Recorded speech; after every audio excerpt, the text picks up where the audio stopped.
দেখুন বন্ধুরা, এখানে 4 পিস রুই মাছ আছে। এটাকে আজকে আমি ধনেপাতা দিয়ে ভাপাবো, আর খুব অল্প মশলা দেব। আপনারা দেখতে থাকুন কি কি মশলা দিচ্ছি। আমি এবার এখানে পেঁয়াজ কোচানো আছে, টমেটো আছে, কাঁচা লঙ্কা কোচানো আছে, এগুলো এর মধ্যে দিয়ে দিচ্ছি। আর এবার দিয়ে দিচ্ছি আদা বাটা,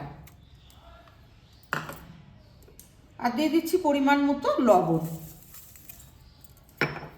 হাফ চামচ হলুদ।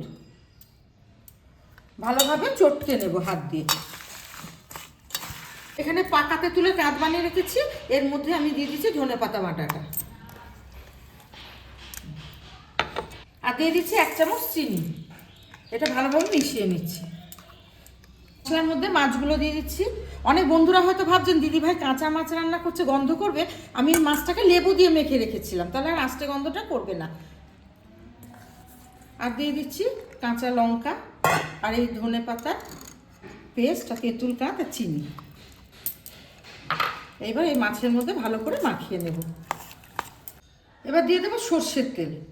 এই মাছ ভাপায় অবশ্যই বন্ধুরা সর্ষের তেল দেবেন, তাহলে খেতে খুব স্বাদ হবে।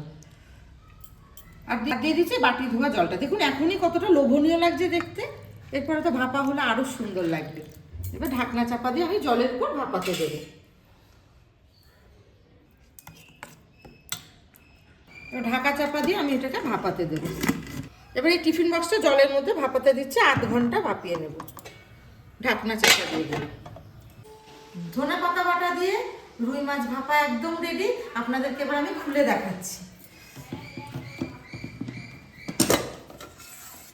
এই দেখুন দেখতে কতটা লোভনীয় লাগছে। ভালো লাগলে পরে সাবস্ক্রাইব করে আমাদের পাশে থাকবেন। একবার হলেও এভাবে রান্না করে খেয়ে দেখবেন।